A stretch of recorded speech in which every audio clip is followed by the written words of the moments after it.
Nk'uko twavyiboneye ku mupaka w'Uburundi n'igihugu ca Kongo uri muri zone Gatumba, uruja n'uruza rwifashe neza, tukaba twahasanze abenegihugu bagira batware ibidandazwa vyabo muri Kongo. Bamwe muri abo badandaza twaganiriye bashimira leta y'u Burundi ko yatoreye umuti ico kibazo, bakavuga ko banezerejwe nako kigoro yakoze kugira basubire ku mirimo yabo. Turashima leta ko biriko bitora umuti, ko misi heze ntivyari bimeze uku.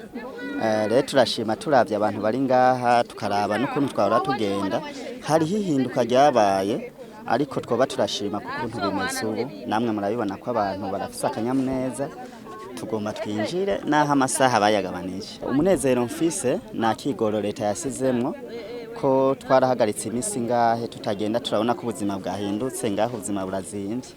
Rero ubu umunezero ni mwinshi kubera tubona amahoro ari karagaruka haba muri Kongo. Turabona ko agahengwa kariko karaza. Eka no umushinga ntaye twasanze asanzwe akora akazi ko gutwara imizigo ayikura mu Burundi ayitwara mu gihugu ca Kongo, nawe nyene yashima kuko mu muryango wiwe ugiye gusubira ku mwico gufungura, agashimira Imana n'umukuru w'igihugu c'u Burundi. Mirimo ya misi yose twege niyo gutwara imizigo tuyikura ngaha ku mupaka bayizanye n'imodoka tukayishikana ku mabajaji ngaho muri Kongo. Mugabo kumvo z'intambara zabaye ngaho muri Kongo, akazi karagiye karayumbayumba, ntitwashobora kwinjira, kandi ndazi murabizi mutekano banze kuba muto, aho twara tujyana imizigo twarahagaze, ubuzima burasubira inyuma, abantu ubu bari bamerewe nabi. Yarejo twaraje turabona ko bariko barinjira, natwege imiryango yacu ubu yaribayeho nabi, bari bamaze imisi bataronka ivyo bafungura kubera twe twamenyereye tuvuye nga tubanga 15 hegenda musume. Ubu rero je cyo noshimira Imana nyakubahwa umukuru wacu w'igihugu, ndashimye ko asubiye kugurura umugenderaniro w'Uburundi na Kongo, ko twasubira ku kazi. Uyu mufasoni nawe nyene avuga ko bajabuka atangorane n'imwe, kandi ko amafaranga aronka amufasha gutunga umuryango.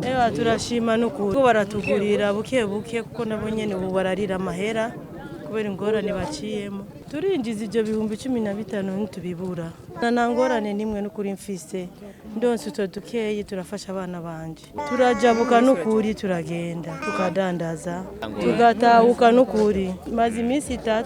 Urongoye zone ya Gatumba Jean Muyoboke avuga ko abenegihugu bo muri iyo zone baba bakorera ku mupaka canke mu kibano bose babandanya imirimo yabo ya misi yose atankomanzi. Akavuga ko rero ibyo byose vyashobotse kubera amahoro n'umutekano bitsimbataye. Umupaka na cyane bakavimvira, ari umupaka usa n'uriko abantu benshi, uricaka abantu benshi, uriko abarundi bahakorera imirimo itandukanye, bavuga badandaza bato bato, hari abaja muri Kongo, hari n'abakongomani baza kudukorera ino, hariho uruja n'uruza muri rusange impande zose.